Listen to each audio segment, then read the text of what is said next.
And we've hit the live button. We've been chatting in the back here for a few minutes, but it's really nice to be live on this LinkedIn Air. We're also going to be multi-streaming today, so you can find us on Twitch, on YouTube, and on LinkedIn. And I'm back this afternoon with Angie, who's with my wonderful graduate assistant. Say hello.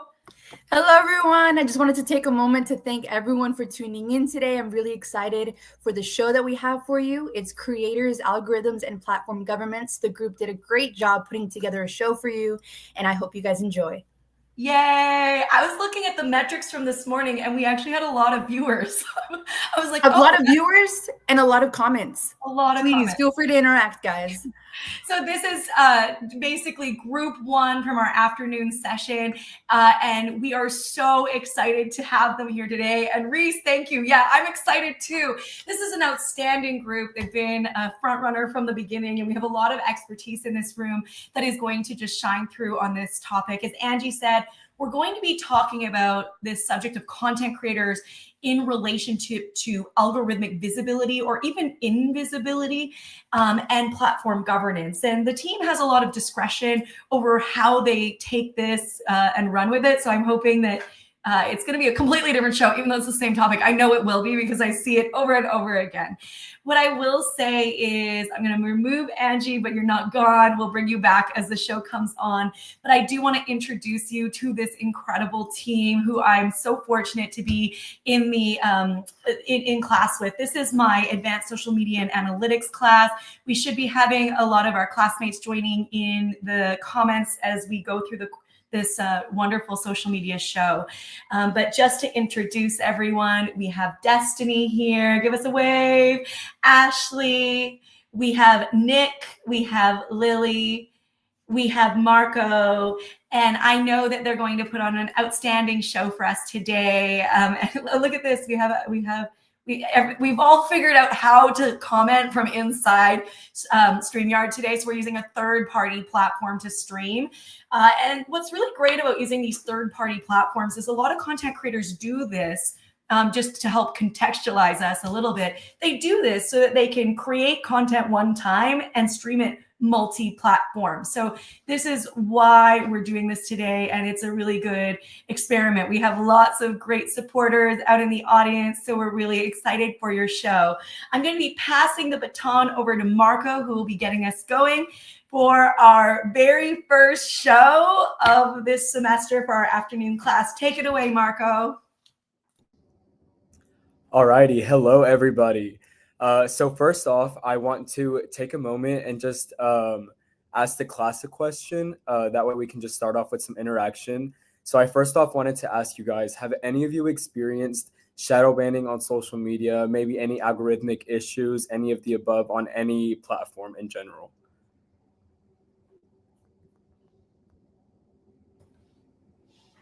Anyone? Waiting for some comments to come in. Remember, it takes a minute and a half. So let's chat, and if someone could post that into the comments, that would be really great. I haven't personally experienced that, but I don't try to function as an influencer or content creator. I post pictures of my kids. Like that's the extent of what I do on there. But I've certainly read about that happening. How about anyone in the room? How about Ashley or Nick? Do you want to jump in? Looks like some people are commenting yes. Okay. I feel like I'll always joke like, oh, I'm getting shadow banned. I really just don't have a platform. I'm going to blame it that I'm going to blame it on being shadow banned. As far as I'm concerned, that's why. But it's mainly, through influencers, like Lydia said. But yeah, Nick said TikTok's algorithms have been really weird right now. Everyone's saying on TikTok. Yeah, that makes sense. Alrighty, so with that being said, thank you to everyone that commented. I just wanted to start off with some engagement in the classroom. So just to dive right in. So recently, with many political issues that we've had around the world, people across social media platforms have actually been getting shadow banned. They've been taken off the algorithmic systems in general. And platforms have also just been censoring content and just like as a whole. So we as a team decided to bring attention to important matters and bringing light to experiences with platform governments. So today we will be bringing attention to the following matters. So creator cultures, as Angie was saying, algorithmic visibility and invisibility, and platform governance. So I want to start off by handing the baton over to Ashley with some social media breaking news. So yes, hi everyone. I'm going to be talking about social media, what's going on in the media world. So what I'm going to talk about is something that affects millions of people, but it's not always visible. How Meta's policies and algorithms have been limiting the LGBTQ content on platforms like Instagram and Facebook. This isn't just about social media, it's about digital censorship, discrimination, and the impact of marginalized communities. So let's just start with what's happening. So Meta's sensitive content policy flagged certain LGBTQ community hashtags like hashtag lesbian, hashtag bisexual, and hashtag trans women as inappropriate. Because of this, posts with these hashtags have had their visibility restricted, meaning fewer people could see or engage with them.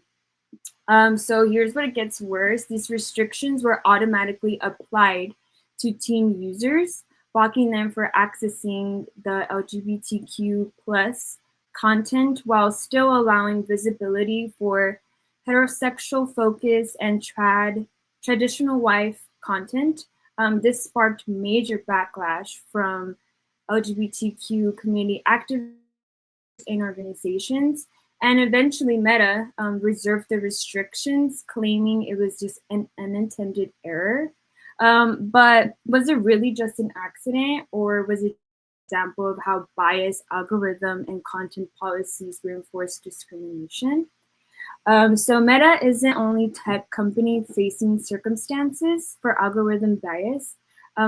AI-driven content moderation often disproportionately flags of the LGBTQ content as explicit or inappropriate. So for example, like YouTube has demonetized the LGBTQ creators by flagging their content as not advertising friendly. On X has been also criticized for allowing hate speech against LGBTQ users to remain while penalizing those who speak out. So these raises are bigger questions who decide what is appropriate online and why do LGBTQ communities keep getting silenced. So LGBTQ influencers and creators have been noticing shadow banned. They've been seeing the decrease of their content, reach, algorithm, and with Meta's Meta restrictions created an invisible wall between the LGBTQ community users and their own community. But this isn't just a technical issue, it's about silencing voices that are already marginalized. For young LGBTQ people, social media isn't just entertainment, it's a lifeline. Many queer teens turn to online spaces to find acceptance, resources, support, especially if they're unsafe or unsupportive environment in real life.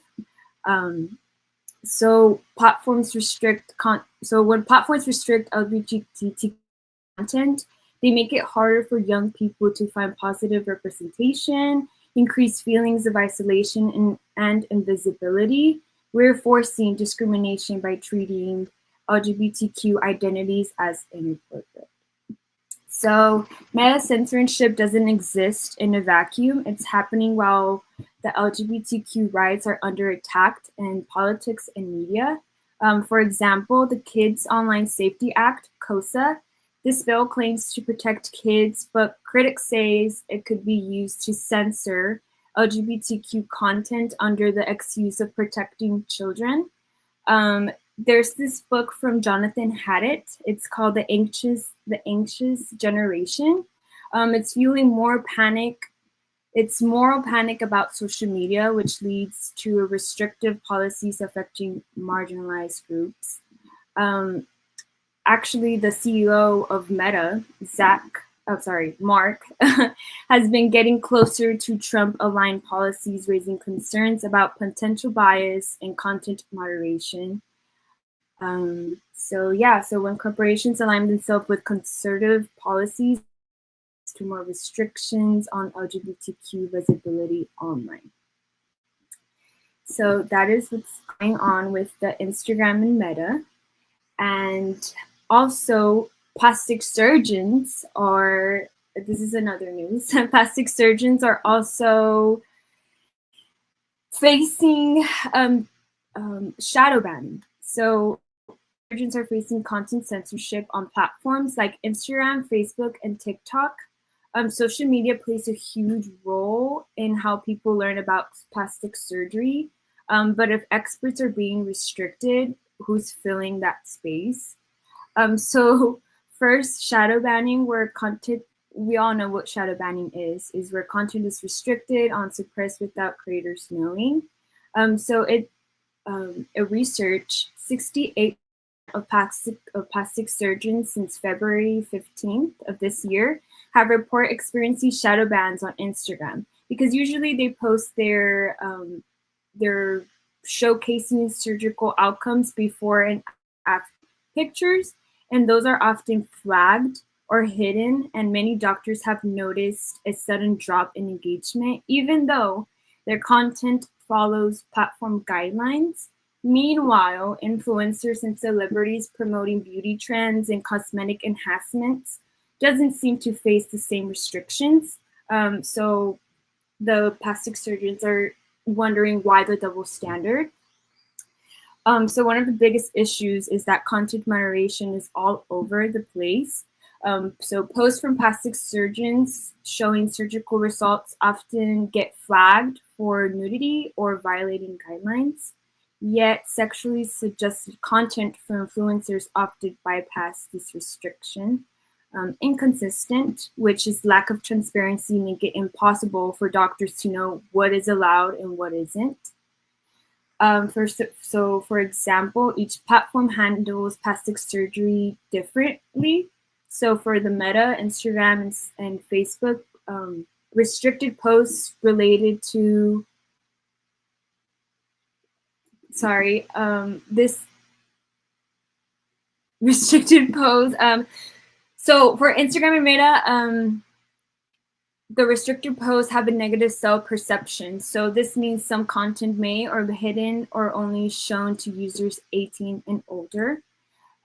So they can't see the before and after pictures if they're 18 and older. And then on TikTok, stricter stance where bans promotional content related to cosmetic procedures. So all of that is banned on TikTok.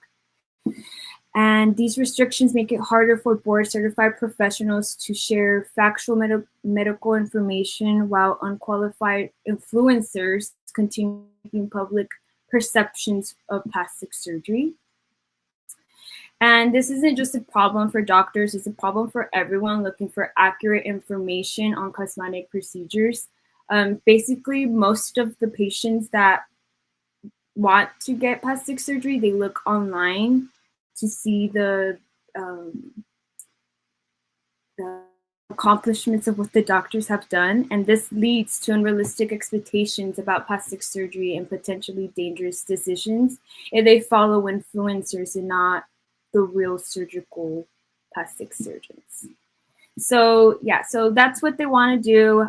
The doctors want to call for each They want to have a discussion with the social media platforms to create fairer policies that balance education and responsible content moderation.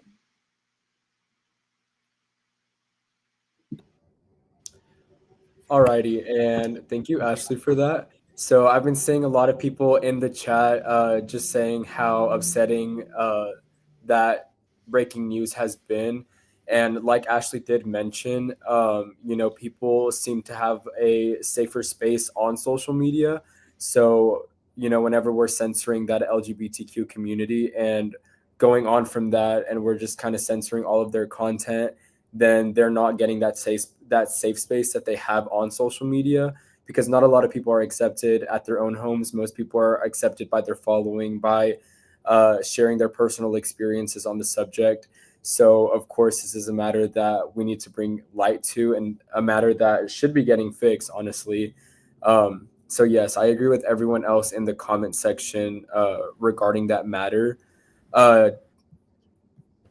Yeah, and I believe Reese actually made a good point earlier. I saw this comment about how people are potentially losing their living by being shadow banned and things like that. I think during COVID specifically, there was like a new, what's the word that I'm thinking of? Like a rebranding of social media and a push towards a lot of LGBTQ plus creators. And I think, once you get so dependent on an income, obviously, it's so upsetting that it can just be taken away from you like that. And it does feel like a violation of some way, in some sorts. Yeah, and I was just gonna say, I see Angie wants to discuss. So, let me go back up actually for a second. So we've been talking in the chat about. Tobias says, it's interesting that with the change in presidency, more and more social media websites are dropping all their inclusive rules and regulations. I do think it's worth kind of putting an asterisk here that has happened like for a long time, and not just this one, but it's like it's actually like this really interesting ebb and flow of changing. And I think a lot of that has to do with the politics of the economy. So they want to make money, and so therefore there's adjustments. But Angie had this really great comment in response to that, which I will get to as soon as I can scroll down, but I'll let you take it away for now. Yeah, just like what Nicole said, it's not just political, but it's economical, and then also just a byproduct of the culture at the time, different ideologies coming into light due to different events that happen. But essentially, we have seen the effects of looser regulations on social media. And I just wanted to, pitch the question of who really benefits from that. Are the content creators benefiting from looser regulations? Are the viewers, or is it just the platform? Say that again. Say it again one more time. That's the question. Yeah, just one more time. Yeah. With looser regulation, who really benefits from looser regulations on social media? Would that be the content creators, viewers, platforms, or maybe just some other entity? Thank you, Lily. Sorry, it wouldn't let me unmute. I think it definitely depends on the regulations, which is what is so frustrating about it, because how can you regulate something and not regulate something else? Like, that seems hypocritical in a way. I think as a whole, the platforms are who is going to benefit the most. With looser regulations, they're getting more people interacting. More people are going to join the platform, interact on the platform. I think that as a whole, regardless, the platforms are going to benefit more, which then begs the question, why are they allowing these regulations to happen if they have a stronger benefit by not having these regulations? And so I think that's interesting to look into. Yeah, thank you. That's a great answer. And then I guess it just also begs the question on how can we use this information or your answer to bring about systemic change? Would that be about changing the stakes, make them have a stake in being more fair algorithmically? But I guess that's something that I'll let you guys discuss. I'm going to move Angie down for now, only because I want to make sure that you're moving forward, but feel free to answer, or we can come back to that also. And I have so much I want to say, but I'm going to let you go for a little bit longer before I jump in.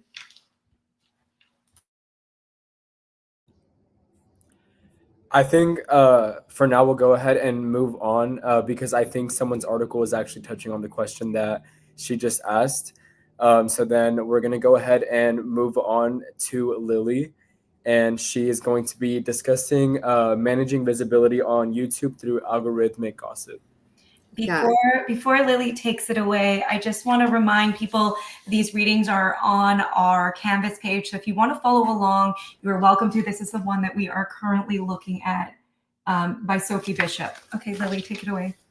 Absolutely. Y'all are going to get sick of hearing my voice, but that's okay. This article was very interesting to me. I never really thought about it. And I hope once I explain, you'll understand my mindset. I was like, wow, this is just like Legally Blonde in a way. So basically, in this article, Sophie Bishop is specifically looking at YouTube. As we know, YouTube uses algorithms to decide what videos people can see. These algorithms, they help manage, the amount of content on the platform, and they help determine what should be visible to users, what shouldn't be visible to users. Fun fact about YouTube, though, they do not fully explain how these algorithms work. But beauty vloggers specifically have developed this strategy to help increase their visibility. It's an informal knowledge sharing process, and it's called algorithmic gossip. And so algorithmic gossip, it is the theories and strategies that content creators share about how YouTube's algorithm works. So since YouTube, again, doesn't provide clear information on how videos are ranked or how they're recommended, you're going to hear me say that a million times. But because of that, creators really rely on each other to figure it out. They kind of create a community out of it. And this gossip, it helps these vloggers maintain financial stability while also keeping their content visible. So kind of like we talked about before. So beauty vloggers, and this is not all of them, but a lot of them are often excluded from a traditional tech expertise. A lot of it are just people in their room, wanting to do makeup online or just wanting to be creative online in that way. They're not, people that have all of this tech experience. But despite that, we can see that they've just become experts in maintaining YouTube's or managing YouTube's algorithm. Within that community, they'll share tips on how often to post, what types of videos perform well, and also how to adjust their content when YouTube changes its algorithm. These discussions can happen anywhere from private groups, social media, or even public platforms. Like you see it on Twitter. I know on my TikTok, I see all the time, like these like girls with like the cute little graphics, like how to grow your following or how to, like help the algorithm, like with your posts and stuff like that. I see that all the time. But this gossip, it really does matter. And I think that's emphasized, in this article. It's often dismissed as unreliable, but it's an important way to share knowledge, especially for, more marginalized groups. Once again, YouTube's algorithm is so secretive. And so creators use this gossip to fill in the gaps and to make a more informed decision about their content. But there are challenges with it. There is a lack of transparency. As I've mentioned 45 times, it keeps coming to me. YouTube doesn't clearly explain how the algorithm works. So it's difficult for these creators to predict which videos will succeed and which ones won't. There's also, some unfair advantages. Bloggers or vloggers, content creators, they believe, and I think you can see it, that YouTube favors certain types of content or certain types of creators more often than not, those who are already popular or those who fit, certain demographics. I think we saw that in a lab that we did actually, where we looked at different social media platforms. Funny enough, I actually did YouTube. I created a blank YouTube account. And I wanted to see how the algorithm served a blank canvas basically. And I was getting all kinds of recommendations for videos that who already had a lot of views already, or creators that already had a large following. There wasn't a lot of, what's the word I'm thinking of? There wasn't a lot of change in that. I wasn't seeing a blend of different types of content. I was seeing very general, marketable content. And so I thought that was very interesting. There's also constant changes to the algorithm. So it's frequently being updated. So the strategies that work today, they may not work tomorrow. And so you have to constantly be on that and be able to adapt to fit the needs of the algorithm. Bishop, she really emphasizes that algorithmic gossip is a research tool. So, studying this gossip can really provide more insight into how social media platforms can influence content creation. By analyzing what creators say about the algorithm, researchers can understand, the hidden rules that shape online visibility. It really is just a crucial tool for YouTube creators who are trying to navigate this unpredictable system, and by sharing this information with one another, they can better manage their visibility as well as their income. I think it's so funny, it being like an informal knowledge network, but it really highlights the power of community-driven strategies in a more digital age. And I think it's really interesting to see how people have come together. And I really found value in this article. But yeah. Yeah, and just to add to like what Lily was saying, like I feel like nowadays it's more open for creators to help smaller creators. Like, of course, it's not going to be like David Dobrik or someone like helping smaller creators because he doesn't really care. But like I'm saying, like macro influencers, for example, that have about like 500K to 1 million followers, and they're putting out like their like tips and tricks on like how to be seen on social media and how you can get PR packages, how you can get paid for what you're doing, how to make a living out of this. And I feel like now like this whole like digital media thing is becoming more of like a community. And I've seen it like a lot on TikTok, and I also see it on YouTube too. Like people are just creating these videos to help other people because they've seen the benefit it's done for them, or even like their small businesses. So they want to help other people get to that same like level that they're on. So that's just like a very interesting take that I got from Lily. And just reading some of the comments, like Reese said, my algorithm is super weird right now with suggestions for lots of 2-minute videos from 2012 and 2014. And the comments are, so we all got this recommendation in 2025. And I also get stuff like that on mine too. Like the other day, I got a video from David Dobrik from 2017, whenever he was like at the peak of his time. And I just thought it was really weird. Yes, I subscribed to him, but like I just thought it was weird. So that's also, I don't know, like the algorithm in general for all platforms right now has just been extremely off for some reason. And so, yeah, I agree with what everyone is saying in the comments. To close off with Reagan's comments, I've heard a lot of influencers say that YouTube is the hardest platform to grow a following on. It makes sense now that I know the algorithm isn't specifically laid out for creators. And I definitely do agree, because when I was in high school, being delusional, I was like, let me start a YouTube channel and let me start vlogging. And yeah, it just wasn't there. So, oh well, don't look me up on YouTube. I think I deleted the videos actually. So, but yeah, I think that but I think it's definitely there. One thing I do want to highlight is that algorithm is so enigmatic, but that's a mainstay across the platforms. And even as they use this strategic research method of algorithmic gossip, that the algorithms are changing right in front of them. And we recognize this as people who are scrolling these platforms. But even Instagram, so you were talking about how there's almost this archaeological pull from the past in the recommendations, right? But it used to be that I saw this on LinkedIn and YouTube and even TikTok to some extent, but less so on Instagram. But now my Instagram feed is all this old stuff. And sometimes contextually that isn't working. Like it's like promotions from Halloween. I'm like, this no longer applies to me.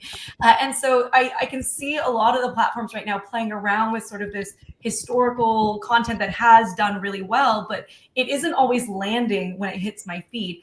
It looks like Maria says YouTube favors watch time, so it makes sense to constantly pushing big creators that make really entertaining content. And then lots of really good examples here. And a lot of those people actually stream cross-platform as well. And Nick?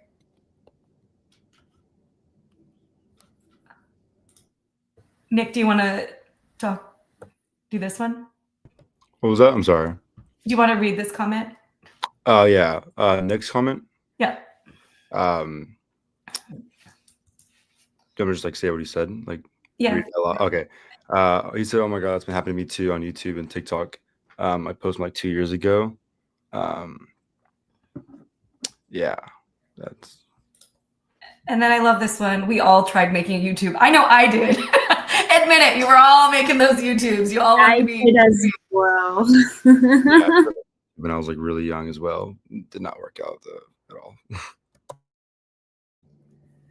Yeah, I think we've all seen the money that YouTube provides for creators and stuff. So, you know, everyone has that phase where they're like, you know, maybe I could be a David Dobrik one day, or, you know, some large YouTuber like that. So I think we've definitely all seen like the money it brings in. So we're all like, let's just try it. Let's just try it. And I think now it's just a lot easier to blow up on TikTok or Instagram. So that's why everyone just has like shifted fully to like, because I definitely don't watch YouTube like I used to do. Like I rarely get on YouTube. And now I'm just spending my time on like TikTok and Instagram because that's where everyone has decided to like push their, I guess, their content and like their persona in a sense. So I definitely agree that we've all tried to start a YouTube channel at one point. I'm not sure if anyone here has been successful, but with that, I'm going to go ahead and... Our morning class is a very successful Twitch streamer, which I'm not supposed to say, but yeah, no, he pays for his university with his Twitch stream. So every semester I have at least one student who has been able to monetize to sustain their living and university payments. So it is something, but it takes, and I made him talk to my morning class on Monday, and he said it takes consistency. So even during the university season when he's busy, he treats it like a job. He says, I stream 4 to 5 hours at the same time every night, same game, same this. And so that consistency we spoke about and that authenticity that we've been speaking about and some of those self-performative strategies really sort of lay the ground to connecting with the audience. And I think that there's something to that that's really important. And I don't know if we've talked about it in this section, but we've certainly talked about it with my morning section, but this idea of a calibrated amateurism that often associates those sort of like high income content creators where they have fully set up systems, like good computers, great webcams, really good mics. You can't see any of that. That's largely invisible, but it is labor that they're putting in consistently to look like the person next door who's just chatting with you and you have this, common interest, whether it's a game or makeup or whatever that creator is interested in. But I think that sort of that calibrated amateurism that equals a professionalization that allows for the economic profit of a stream or of the content becomes so important to this. It's not this like, oh, we're going to start a YouTube channel, right? Like that's what we all did. We all started a YouTube channel. But it actually becomes a requirement of a business plan. So you have to really think about it that way, and all these little strategies. And it looks like here Alexis said, I wanted to be Bethany Boda so bad when I was little. That's very, very funny. Love it. That's so real. I think also creators are a lot more transparent about that aspect of it now, that they're more open about it being a job and not just like, oh, this is a fun thing. This is a fun side hustle that I'm doing. Like, I think they're more transparent about it being a career and about the time that they put into it. Like you mentioned, I know that there are creators that I watch and they're like, yeah, like I just spent my day like editing 4 to 5 videos. I filmed like something today, stuff like that. Mm-hmm. And I appreciate that transparency, because I think then these people that are looking into it and thinking about it as a career, they're more aware of what will actually go into it, rather than, oh yeah, if I just make videos in my room, I'm just gonna be famous and make all this money from like a single post, which is what my dad thinks will happen if I post, mind you. But yeah, I appreciate it. What's so interesting about that insight, Lily, is that there's actually research that backs it up. And what they found was people find content creators far more authentic if they do two things. One, they are transparent about their monetization of their whatever their endeavor is. And two, the second thing they need to do is show imperfections. So that goes back to that calibrated amateurism, right? Like, it's like, if you look more imperfect, you are clearly more human like me, instead of this very polished thing, like how we might have perceived broadcast television, if you watched that when you were a kid. Are we moving on to the next person now? Before we do that, can I just let the class know, and I just want to make sure I get this right. We're doing this one. Does this sound right? Or does someone else want to intro it? Yes. Okay. Yeah, it's that one. So for those of you in the class, if you want to go to Canvas, this is Platform Governments at the Margin, Social Media Creators' Experiences with Algorithmic Invisibility, meaning invisible but also visible strategies. This is by Brooke Aaron Duffy and Colton Meisner. Feel free to take it over. I believe we're going to Destiny. Oh, I didn't know whether Marco was going to like introduce me in, or it was going to be Dr. Marco, go ahead. Marco, go. Introduce her. Alrighty, so now we will be diving into Destiny, where she's going to be talking about social media creators and their experiences with algorithmic visibility and invisibility. So take it off, Destiny. Okay, well, thank you so much. I just want to say really quick, welcome to today's stream, because I know like some people are probably tuning in right now and they probably are wondering, oh, what's going on? We just talked about like social media news, and as well as just managing visibility through like YouTube algorithmic gossip. So right now, what I'm going to be talking about is a very important and interesting topic, which is platform governance and also algorithmic invisibility. If you don't know what that is, it's basically how social media platforms decide what content gets seen and what gets buried.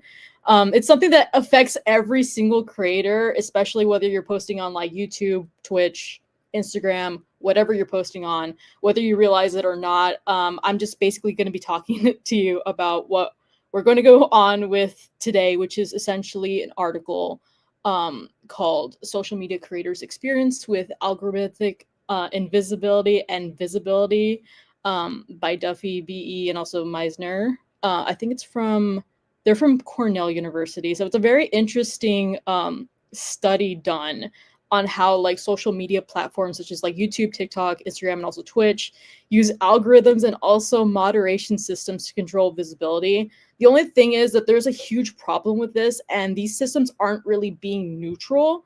They don't really treat all creators the same, as we've talked about throughout this live stream. And for some reason, this could mean like the difference between like success and getting monetization, or being completely invisible to anyone that is seeing your content. And to basically understand this, the researchers interviewed 30 social media creators from historically marginalized backgrounds or stigmatized like content genres. So people with disabilities, people that are POC, basically this sort of background that they could technically monetize over, but they're just being, seen as invisible right now because due to these like algorithmic visibilities, or what's within the algorithm. And basically we're left to see what to decode the algorithm in sense of like these rules of like engagement. And I guess like how Lily was talking about earlier with algorithmic gossip, people are basically showing you tips and tricks on how to go about getting monetization for your content. So I'm basically just going to be going over like key concepts within this this study, and I'm going to talk about platform governments really quick. So what platform governance really refers to is essentially like the policy, the technical, and like design decisions impacting a global network of internet users. So this will essentially be like, I guess, the TOS or any sort of like postings or rules going towards posting your content on certain platforms, such as YouTube's monetization content. And although it is like inconsistent, I will say the huge issue with these rules and regulations, a lot of users are penalized while others bypass the rules, and those people being cis white men, which I hate to say it, but it's usually an issue. And one of these like examples being Facebook's cross check feature. A lot of the times whenever people post on Facebook, especially with these really huge platforms, and try to post something that's like fact worth checked, essentially their audience will fact check them, and it basically has this cross check feature where a lot of creators or a lot of other people within their, I guess, circle will try to comment and say, oh, this is fact worthy, when in actuality it could end up being really fake or just fake facts or stuff that isn't even true, and try to like opinionize what is supposed to be real and what doesn't, which creates this sort of fake newsworthy trend. And the same thing also happens on X, where people are also opinionated to comment on what is real and what is not. And so that could also be a really huge issue, especially with really big creators that are posting on Facebook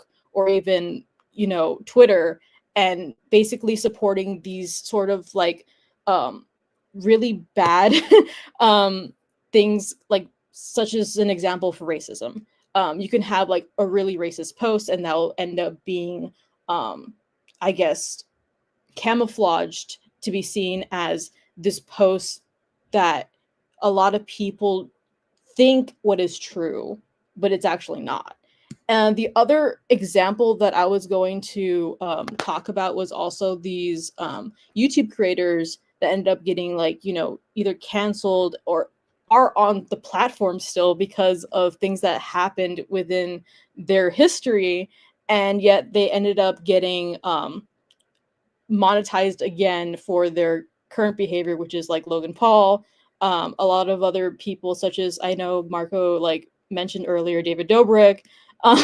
So these creators are often basically going through the network and just bypassing the rules, when in actuality they should, you know, it's given or take. A lot of opinionated things when the internet comes around talking about, oh, how should these content creators be published or punished? Sorry, not published.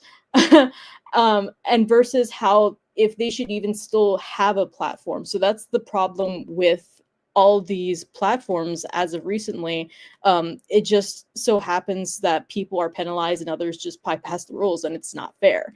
So how is this important to what we're talking about? Essentially, the way the algorithm goes and also our governance is when it comes to platforms, it basically controls visibility and success. I know we talked about it a lot, especially in this live stream, but there is a bit of platform bias. So when it comes to algorithms, especially on different social media platforms, I know Google does this where it essentially, if you look up something within like any sort of race or systematic newsworthy, I guess, search, it ends up favoring like the sort of stereotypical bias, and we don't really need that, especially when we're looking up like cooking videos or wanting to see more of like POC creators, or even I guess being real and being transparent with like audiences and trying to figure out what we want from that specific platform. So basically, algorithms favor mainstream and depoliticize and user friendly content, which ends up reinforcing a lot of social media inequalities, and it actually reinforces inequality. And the main issue with this is a lot of marginalized creators like LGBTQIA, POC, sex workers, or even like political activists are basically being reported higher for a higher rate of content removal and demonetization, also suppression, than those who are, I guess, user friendly to the platform. So an example of this would be like YouTube was basically accused of systematically demonetizing LGBTQ content, while TikTok, on the other hand, was faced with backlash for suppressing Black creators' content. And this all happened in 2018, so it wasn't far away from, I guess, unless like I'm being old right now. um, but essentially, it's not that far off to what we're seeing now today. And essentially YouTube denied the allegations, saying like the algorithm didn't like target their creators based on identity, but rather flagged because of specific words that were deemed inappropriate for advertisers, which is like, why are you going to flag something that you should be proud of?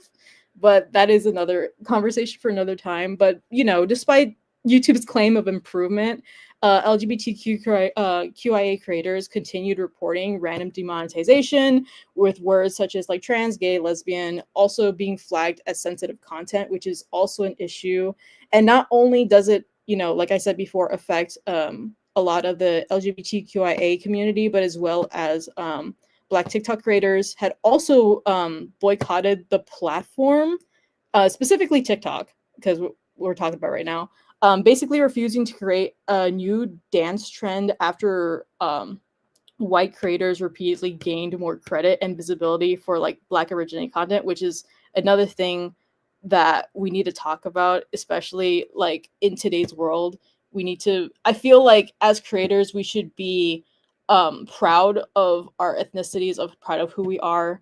But it's the fact that other creators can possibly gain more of a monetization for those identities that they're not even like I guess associated with, is just another thing that I kind of feel that needs to be talked about, especially in today's age.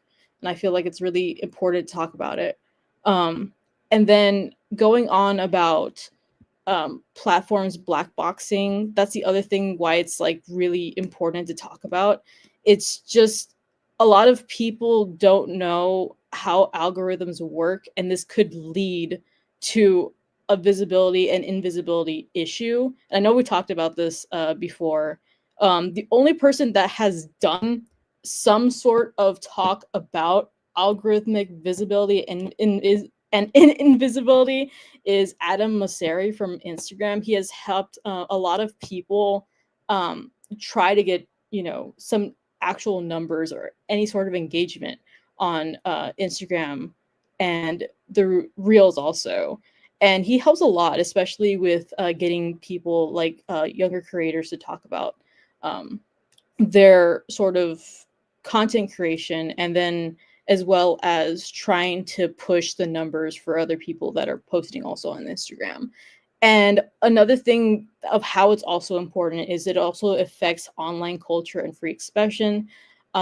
Basically, TikTok is admitted to suppressing posts from disabled, LGBTQIA, and also plus size users. And this was like an issue recently where I think it's happened a couple months ago. If not, I could be dead wrong. But they used it or suppressed these types of tags to prevent bullying, when in actuality, it is part of their identity. And I think it should be shown instead of like having to hide it.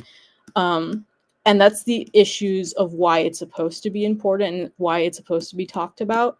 But as far as like visibility goes, as far as we're talking about visibility and invisibility, essentially visibility equals power monetization. A lot of creators basically rely on engagement, which is like likes, views, shares, to attract brand deals and monetization. So of course, if you're visible on a social media platform, you're probably going to be seen more to advertisers and also advertise friendly content than other people would be shown to. So the other thing about that is a lot of like social media platforms basically promise like this opportunity aspect of it. But a lot of creators struggle financially, and only a small amount of people benefit from that, which makes a lot of people end up quitting. And a stat to think about is to earn a medium US income, a Twitch streamer would need to rank the top 0.015% of all streamers. And that is a very, very low number. And it can make a lot of people not want to go into content creation, especially into like Twitch streaming, for example. Invisibility usually equals silence and a financial struggle, which we often don't really talk about, but it is mentioned a couple of other times, because I know we talked about at the beginning of the live stream, like, oh, what is it like to be shadow banned? Oh, what is it like to, like, you know, have your content being removed and things like that. Even though like you might not have a platform, it's still essential to have a platform to talk about these things. And invisibility can basically be career damaging. And basically the contents including shadow banning, demonetization, and also content suppression. Recently, I think we've talked about this before, where TikTok creators basically report that Black-related hashtags such as Black Lives Matter were automatically flagged, preventing content from reaching certain audiences. And I understand that for that hashtag specifically, I've seen on TikTok where people use random hashtags, especially those that are trending at that point of time, to get their content to be seen, because I feel like we're having to resort to these other hashtags so that way we can get our monetization going, especially with content that we're posting on these platforms.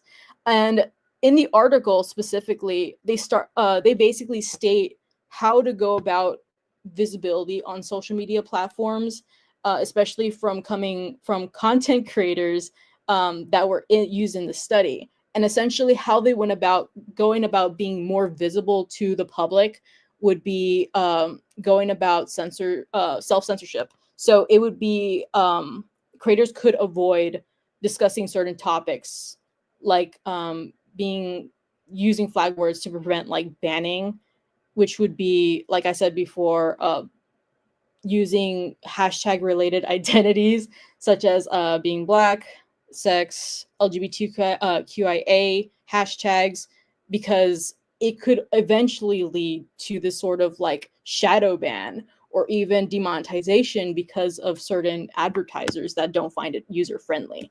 The other thing that they also mentioned was experimentation. So a lot of creators would test different types of content styles, post timings, hashtag combinations to see what the algorithm favors. But like I said, well, I guess like it's been said before in this live stream, a lot of experimentation isn't really shown unless you have to go into some type of like forum, or if they're literally looking for it on YouTube or TikTok, trying to figure out what does the algorithm want and how can we actually post our content while, you know, utilizing the platform. The other thing that I think I've seen recently, especially on Instagram and TikTok, is circumvention, which is a code word or like an alternate spelling to evade like algorithmic detection. So the one example that I've been seeing a lot of is the word like sex. It's not being used as the word sex, it's being used as SEGG, as in like segs, or like an alternate to, you know, I don't know if anyone has ever heard of this. It's like unaliving. That's another word that is an example of circumvention. And then also resignation. Resignation is a huge issue. Personally, as somebody who's been involved in a YouTube channel, I don't like the idea of having to give up that dream. It's really fun, especially when it comes to content creation. And this will probably be a thing that opens the floor up for discussion. Do you think people should give up challenging the system and feeling like these platforms are kind of like inherently biased against them? Or how do you think creators should go about posting their content if they really do want to try? Or do you think they should like give up altogether? Can you say that again while Marco writes it so I can post it for people to read, absorb, think, and then write? But really, really interesting discussion here, Destiny. And I want to just remind people that this echoes a lot of the work from Crystal Avedon's work on refracted publics that we spoke about earlier in the semester, right? Like this idea of using circumvention strategies as a way to maintain or sustain visibility or invisibility really comes back to some of those dynamics and conditions that we spoke about earlier. But I think the circumvention strategies probably hit home as the one that we see as most visible. And I think coded language has become huge for this. I was looking at these influencers on Instagram, and complete misinformation, held influencers completely wrong. But to bypass the platform, one of the things that they would do is use these circumvention strategies, and basically the content in the video would be their message, but then the caption would be the reverse of it. And so their audience was in the know of absorbing their messaging while seeing the opposing message, so that they wouldn't be flagged by the platform, which I think is really interesting. So Marco just put this question: Do y'all think that you feel the need to give up on your social media dreams due to the bias of algorithms? Oh, that's such a good question. Let's give the audience a few minutes to answer that question in the chat. But for now, maybe Lily or Nick or Ashley can jump in, any of you right now, and then you will have a little discussion. I think just to add to that question, like, for example, I create content on like Instagram and TikTok a lot. And not necessarily that I do it to like blow up, but I do it because I like editing, and I just like the fact of like seeing these videos come together at the end. So I don't do it like to get the attention, but also like there is times where I'm like, okay, I know this video should have got a lot more attention because of the amount of work that I put into it, or like the activities that I was doing. And I've seen like other people, like, for example, I do a lot of like day in my life videos. So I'm like, day in my life as a Texas State senior or whatever. And I see people do this, and they go to like big universities like Alabama, and they're getting like millions of likes on it. And they're like, oh my gosh, what a perfect day, whatever. And I'm posting it, and I'm also like doing literally practically the same thing as them, and I'm getting 20 likes. So I'm like, sometimes it definitely is like very frustrating. But then I've also seen like the outcome of like, I do it as like a little side hustle almost. Like I mean, I get like PR packages sometimes. So a brand will send me like free clothes or like free things to promote.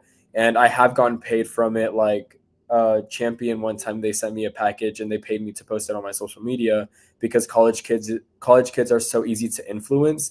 So every single brand wants to target college kids, which is why they look for college content creators, because college kids are so easy to influence that they're like, oh, if Marco posts something about him wearing a new Champion hoodie, people are going to see it and ask him where to get it, and what, so on and so forth. So I've seen like brands like gear more towards college students in that aspect. And not necessarily that I'm like giving up on my dream of like content creation, because I don't think it's like a dream, but I think that like sometimes I have my weeks where I'm like, okay, why even post anymore, because I'm not getting the engagement that I feel like I should be getting. So that's just my opinion on it. But before we turn to the comments, I want to hear from a few more people in this group. Yeah, I think there's a lot of merit into what Marco was saying. I think at its core, content creation is a creative outlet. And so I think if you have that drive to create, and you have that drive, you shouldn't give it up. It's unfortunate that, algorithmic bias exists. It's unfortunate that we're seeing it so heavily, especially right now. But I don't think it'll go away if creators stop creating. I don't think it'll go. I think it's important that you, fight back, like we were talking, that like Destiny mentioned earlier. I think that's the only way. Thank you. Great insights. Nick?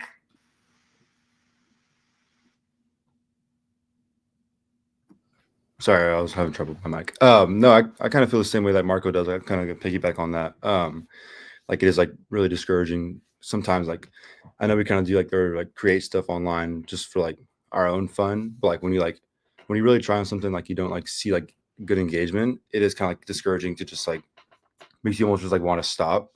especially like when you see someone else do the same thing that's like probably took just as much or less effort, and theirs blows up, or like they'll get a lot of engagement and yours doesn't. It's kind of just like I should kind of just like maybe back off or like stop. But like it's like also important to like just keep trying at the same time and not just give up. Even though it's like really discouraging whenever you see someone else's content kind of pick up more than yours does. Thank you. Did you want to jump in, Ashley? You don't have to if you don't want to, but you can. Well, it was basically what they were saying. So yeah, it's okay. Angie? Yeah, just to continue what Nick was saying, it definitely is a discouraging thought that, I mean, here in my comment, I wrote, maybe as a side hustle, I would maybe turn to content creation. Definitely not my main source of income, mainly because of what Nick was saying, that it's kind of up in the air. It's down to the algorithm, which is inherently biased in some instances. And it's just kind of frustrating, you know, that an income, depending on if you do this full time or even just a side hustle, is up to the whim of the platform or the algorithm, or as another comment I believe said, just luck. So I was just wondering about how you would believe how we could maybe change this, like the fight back against algorithmic and systemic change. Would you say that the responsibility is with the content creator or with the viewers? I think Well, I kind of would say, you're good. sorry, I would say with like consistency, like for example, how Professor said with the Twitch person, he consistently did videos at the same time and stuff. So I feel like if they did that and having like strong community too, can help as well. Yeah, I also like I know like Instagram, like you can like look at insights and you can see like what times like people are most active on, like when's like the best time to post. But yeah, I think it's like a really good balance of like the creator and the viewers at the same time, because like kind of exactly what she just said, just like really like consistently posting like every day. Because I know I've heard like people like on Instagram they have like, or maybe like TikTok, when they'll like post they'll post like 1 or 2 TikToks or 2-3 TikToks every day, and they'll like really start picking up traction. And obviously, I mean, if you don't post enough, or like if you don't consistently go live or, you know, like post, you're not really going to get that engagement. People can be like, okay, well, he's not consistent. Like, why am I going to follow or just keep up with him whenever this other person's more consistent than me or than them, you know? Kind of like that term. 100%. I'm just noticing the time. Your team has about 15 minutes left. I'm going to get Marco to do a rapid fire reading of some of these comments, and then we'll move on to the next segment. I definitely want to point out like one specific comment, which would be like the one that Tobias put down, that he used to put a lot of content out on TikTok in 2020 and then grew a lot of following because of it, and then stopped posting videos. And then he started to get like pretty much shadow banned, and basically TikTok would stop showing his videos to people. So like you said, it was disheartening and ended up just quitting content creation. And of course, in 2020, during the pandemic, we were all on social media 24/7. That was the peak of TikTok. Like, for example, that's when Charlie D'Amelio grew, and now she has millions of followers. I think she has over 100 million followers or something. And at the peak of this time, you know, TikTok was insane. Everybody was getting the engagement. I mean, I was posting a lot. I grew a lot of my following from TikTok through 2020. So I think that that comment itself is just like really important to highlight, because like once we started to shift away from like that whole online stuff and we started doing more in-person activities and, you know, all of that, that engagement on TikTok definitely like slowed down a lot more. And I've seen a lot of engagement like turn to like Instagram Reels. Like, and now it's like people used to say like, oh, Instagram Reels is like 2 weeks behind on trends. But now I'm seeing it like more on trend, or people doing Instagram Reel trends on TikTok. I don't know if that's just my own like algorithm, but I've just seen that a lot like on my end. And then lastly, we want to turn over to Nick, and he's just going to briefly talk about a compelling newsworthy example of the algorithmic visibility. And he will be guiding us through that. Yeah, thank you, Marco. So I'm going to talk about the TikTok creator pay gap and visibility bias. So after doing like some research, I saw that in 2023, multiple Black, or also Destiny talked about earlier too about African Americans boycotting stuff. I was going to go like go deeper into that. In 2023, multiple Black and marginalized creators on TikTok publicly shared that despite having high engagement, like likes, comments, shares, their content really wasn't being boosted by the algorithm the same way that white creators were. Many reported like lower visibility on For You pages, like fewer sponsorships, opportunities, and like less access to TikTok's creator fund bonuses. Sorry, even when using like the same trending sounds and formats as those white influencers. And I know like on TikTok, sounds are like a pretty like important aspect of like I guess going viral. Like you always say like, oh, use this sound and you'll go viral, or this and that. 'Cause, like sometimes sounds like you'll. I mean, I've had like scrolled on TikTok and I've seen like 4 times like the same sound. Like I'll scroll one video, it's the same sound. I'll scroll again, it's like, damn, I'm hearing this sound again. It's like maybe I should use this sound at the same time. Kind of just like that. Like how was I gonna talk about this?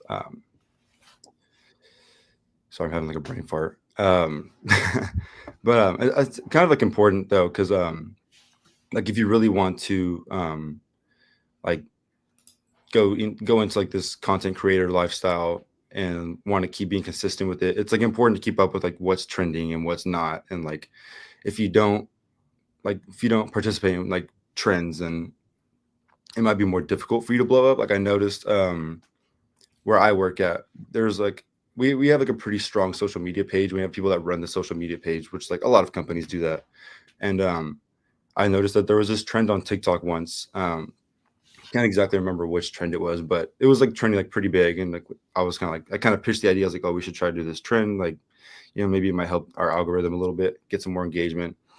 And they kind of just like brushed it off. And they ended up doing the trend like 3 weeks after like the trend was like dead. Like I haven't seen the trend, haven't seen it in like a while. And they posted on Instagram and they got like 200 views, which is like pretty low with an account that has like 60,000 followers. So I kind of like thought to myself, I was like, well, maybe if we did this trend earlier, like I had pitched the idea, maybe we could have got better engagement. Not that I'm that big of a deal, because we already have like pretty good engagement, but that definitely could have helped, I feel, in that aspect. I noticed that TikTok's algorithm doesn't just respond to like engagement. It also prioritizes like comfort zone content that it predicts mass audiences will respond to. That can perpetuate like racial and cultural bias, making marginalized voices less visible. Like Reese said, like there's this during Wicked, it was like every other audio for me as well. Like I was just like, damn, it's kind of nice to get on my For You page. I want to see something different now. That you're gonna be popular. I was like, oh my gosh. And yeah, exactly. And like I said, like, I've actually noticed this a lot in my own experience with social media, because I know Tobias mentioned earlier that he was trying to go down that content creator route in 2020 when TikTok was like really big during like those COVID times. I myself, I used to be like really big into the gym. I used to like try to create content, like gym content, and I would experience like shadow ban sometimes, or like I would use like a trending sound, and the sound would do really good, and I would have like a bunch of videos that would do really well with engagement, and I would like some videos would go viral, just like doing like a viral trend. And then just like posting content sometimes it just doesn't hit, or TikTok thinks it's like Destiny mentioned earlier, using different words for like sex or like unalive, like something that doesn't sound as vulgar, I guess, because like TikTok is like really sensitive when it comes to stuff like that. I noticed that like I would sometimes say the wrong thing maybe, and TikTok would take it the wrong way, thinking that I'm like trying to be offensive maybe. And I would notice like my TikTok videos would go from like sometimes like 20,000 views to like 3 or 4 good videos, and then all of a sudden just drops down to like 100 views. It's kind of just like, oh, what happened there? But then you really think about like TikTok and how they are with how they what's the word? Sorry, I was reading the comment. But yeah, kind of just like that at the same time. Just like it's really it's really important to watch what you say and how you word things on TikTok, like Destiny mentioned earlier. But yeah, that's kind of a few things. Let's see.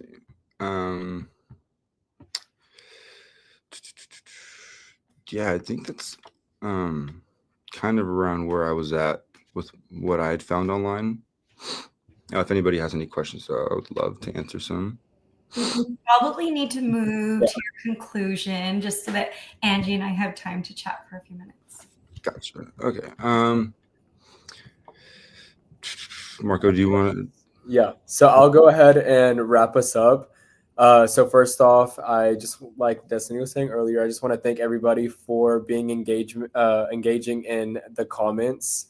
It definitely helps us as a team to just kind of keep the conversation going. So I definitely want to thank everybody for that. Got some great comments, so those were exciting to read.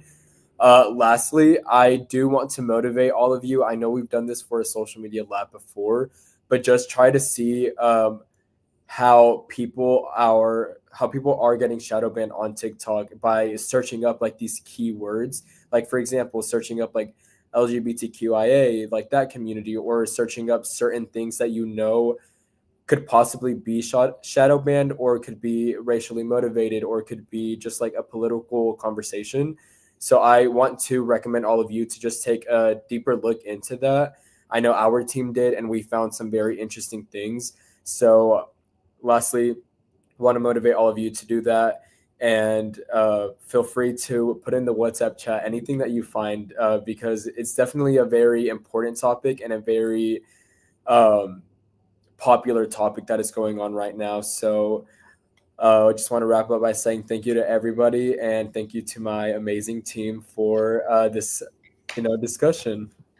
What a fantastic job your team has done. And I think Reese said it so well. You did wonderful. And I'm glad that you're feeling better about your show next week, because I think this shows how approachable, and this is an easy platform, right, friends? Like it's not hard to use. We had a great conversation. We're kind of all able to be in the same space.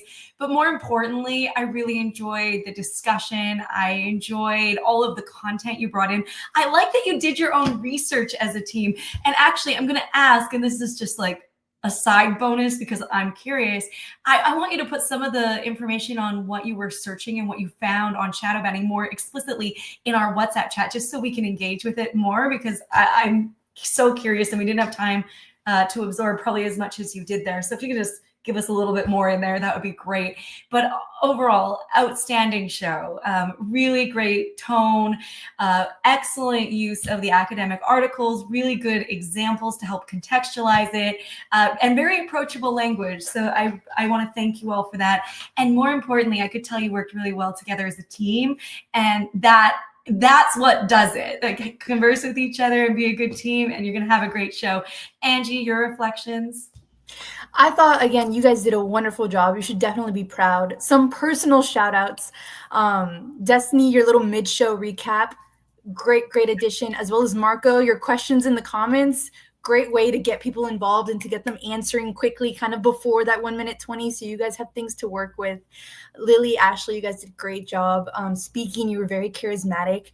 I really liked how you guys, even when you weren't speaking, you kind of interacted off camera. I liked watching you guys, even when someone else was speaking, the nods, the laughs. So again, you guys did a great job as a group, and you should be very proud of the show that you put on today. And props to some of our audience members, especially Tobias, who gave us some really... Yeah, Tobias, you killed it. Reese as well. There's a few others. These are just the ones that are popping up right now, but really great. We want to see that continuing in our chat. We might not always have our audience on LinkedIn. Sometimes they'll be on YouTube, and sometimes they'll be on Twitch, and sometimes they'll be mostly on LinkedIn. But it's going to be fun throughout the semester to kind of play around with that. Just a few things as we move out of this week and into the next week. You do have your social media labs due at Sunday at midnight as per usual. This week we're going live on 2 platforms, so kind of in the vein of what we've been discussing on Monday and moving into this show. So just make sure that you get that done. Thank you very much to the teams for getting your content assignments in last night. We're very excited. Angie will be grading those over the next couple of weeks, and we're excited to see that. And without fail, there's weird random Twitch commenters, which is something that we're going to need to discuss but not on air. The other thing that I wanted to say was next week we're going to be talking about the age of influence and influencers. So I'll have a lecture on Monday in person for the AM class, recorded for the PM class, and then we'll be back online for Wednesday's show with Group 2. I'll let the audience know where to go. I'm kind of like want to play with Twitch, to be honest, because it's our first semester ever doing Twitch, and I just kind of want to play with it. Angie, I saw you had your hand up. No, I was just going to remind the group to do their team evaluations, but again, you guys did a spectacular job. Thank you so much. We're going to call it a day. Thanks for coming, class. Thank you so much, Group 1. Angie, stay here, but I'm going to close the live stream. Have a wonderful day and an even better weekend. I'll see you next week. Bye, everyone.